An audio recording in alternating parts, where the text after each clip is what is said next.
Hi guys and good afternoon. It is the 5th of the 11th, 2023, 1:35 p.m. London time. So welcome to another market review. Wherever you're tuning in from today, I hope that it's all good. You've had a good week and you're prepared for the week to come. Remember, it's a Sunday today, so use Sunday to rest and, drum roll, do some effective strategy for the week to come. In this video today, I hope to present, well, it is my intention to present what I see, not what I want to see, as well as to be as clear as possible for the end result to be of use to you in achieving clarity in the markets, right? So this is going to be a brief, quick video. We're going to go through the evolving climate and follow on from the previous 3 or 4 market reviews now that we've been covering, starting with BTC. So at the moment, right, if we're going to see anything on BTC, I think the macro is still trending up. So that's the first point. My bias has not changed here. Monthly and weekly is trending up until we're able to lose this key level of 31,000 or so. Not interested in any bear buyers. There will be pullbacks at some point, and so it is my opinion that you should be prepared at all times for a pullback, but it's also not guaranteed, right? It's not guaranteed. If we look at previous parabolas, no matter what price action was printed on the weekly, okay, what type of candle prints, we typically went into only up, and we only had 1 or 2 periods, or we only had really 1 period within the parabola where we had a proper pullback. Here, I would consider this top region, right? You know, this was all distribution. But we only had 1 proper pullback before, you know, we're reaching the parabola top. So pullback, there aren't many pullbacks within the market. And the reason why I say that is because if this is as bullish as we think it is, it may not be advantageous to be even expecting a pullback yet at this point. However, that said, if we are going to pull back, I can see it happening from our current region. And how I see it happening is like this. So at current, we have a high being formed and we have a higher high being formed. I think it's possible for us to generate a swing high here as we open up next week. And so a movement into Tuesday or Wednesday that tests this week's high. And then if that happens, but then we lose this intermediate structure, so we lose the higher low structure here, right? And we form a movement like this, we may get a temporary pullback in the market for the week here. Okay, we may do.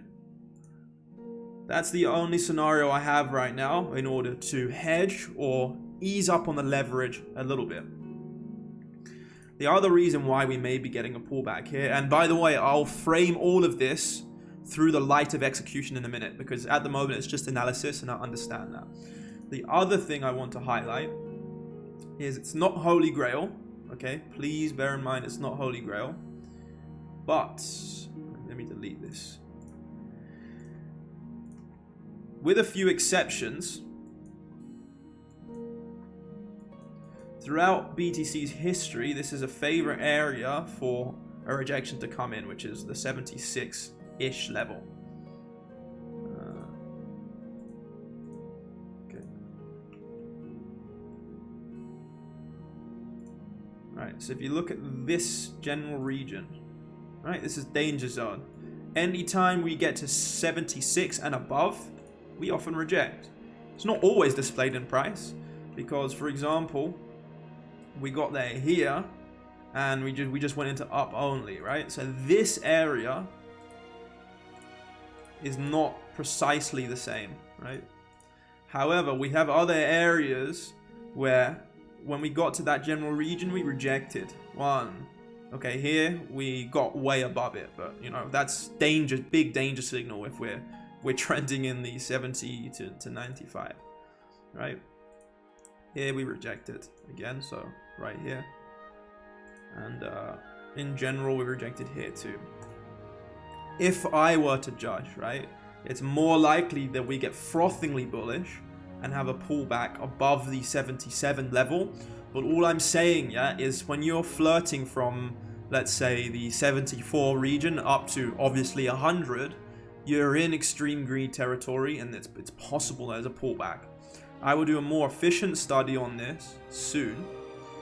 But yeah, what I believe is that we probably have another few weeks until we run into that situation, and that it's better to judge that by price at the moment rather than rely on the sentiment graph, right? It only shows confluence, and price will likely follow the manifestation of what I held here. Okay, smash into the previous weekly wick, and then like this. Something like that should be able to reset sentiment for us to continue up. If that happens, that is the buy the dip signal or add to positions if you are ever in cash, right? Or if you have a lot on the side. Now, how do I make that relevant?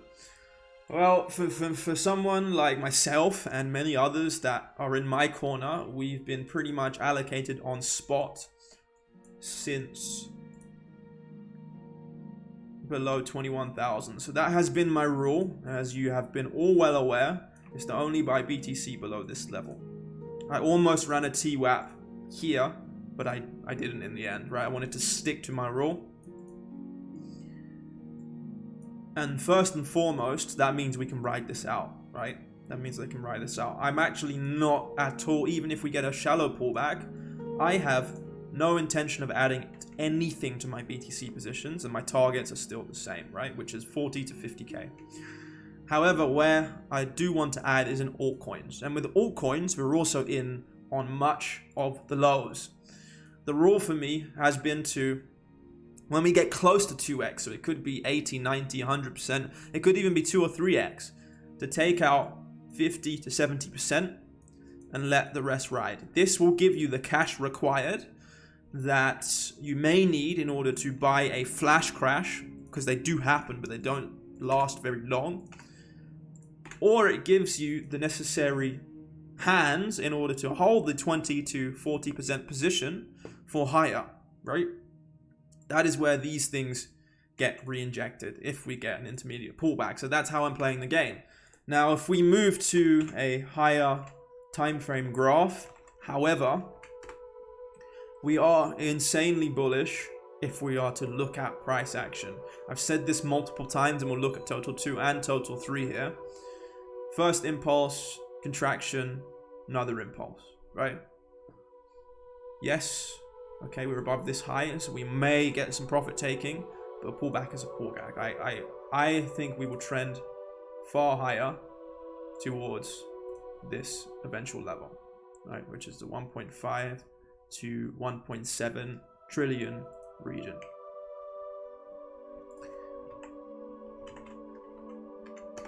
Total 3, much the same. Okay, if we're going to get any pullback, I expect it to be something like this.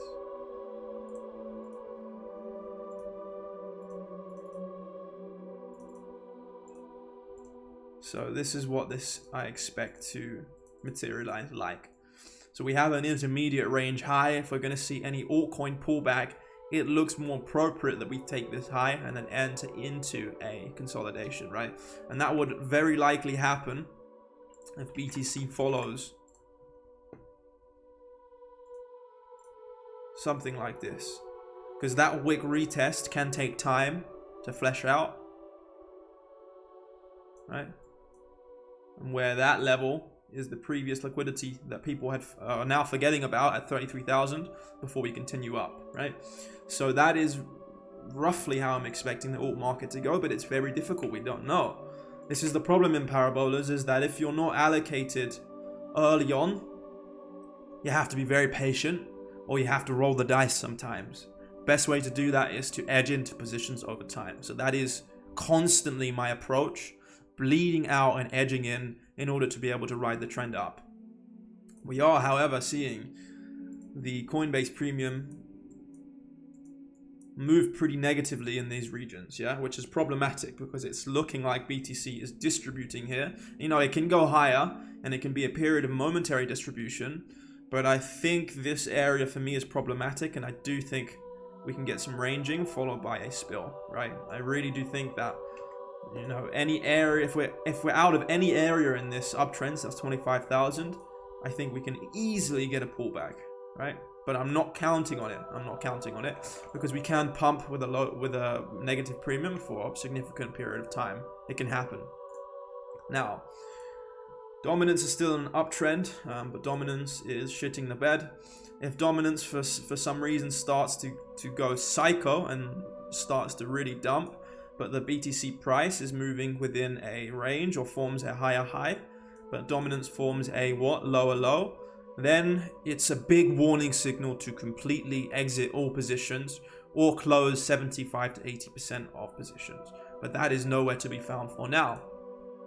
Lastly, I want to quickly mention a follow-up from the previous videos.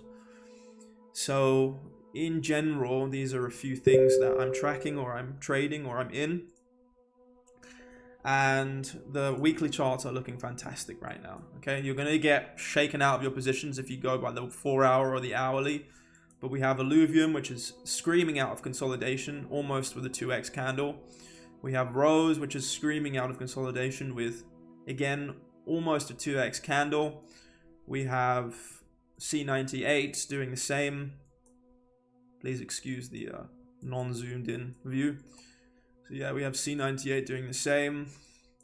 I can keep flicking through the charts, right? Over and over and over again. Some are outperforming, some are underperforming, but the general thesis stays the same.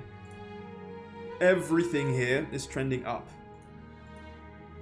And it's looking aggressive, and it doesn't look like it wants to pull back anytime soon. So intra-week pullbacks on these altcoins are longs until otherwise specified, right? For me, we're in a bull market, and that simply will not change unless BTC wants to move below 31,000. There are some views that we're in a massive channel, so let me remove everything here, and that we're going to get a retest of this low.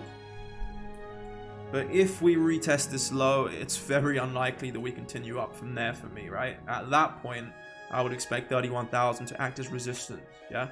I don't think that's plausible. The reason I don't think it's plausible is because, right, you're expecting a competitive environment. We're always expecting a competitive environment.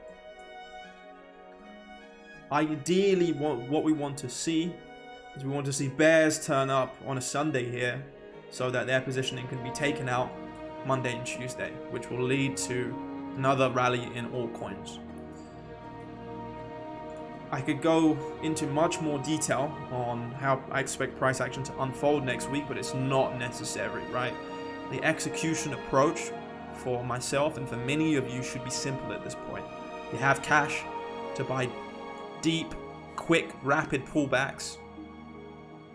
You secure certain tranches of money when they're available, and you re-inject that capital when it applies. Don't for 1 second, at least in the status quo right now, even though BTC is flashing bearish signs, don't for 1 second believe that a dip won't be short-lived. There are, in my opinion, a lot of sidelined individuals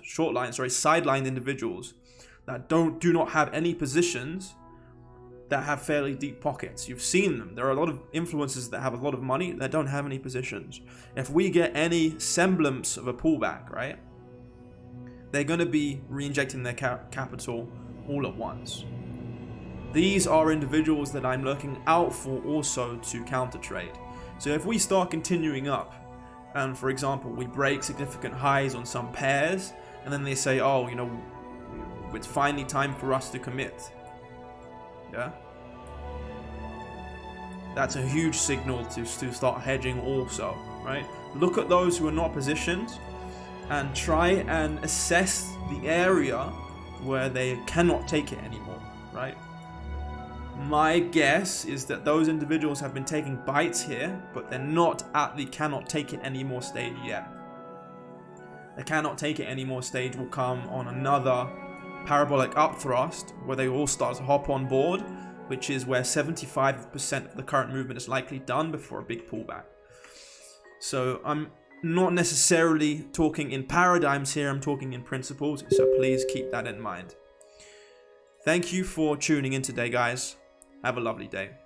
Peace.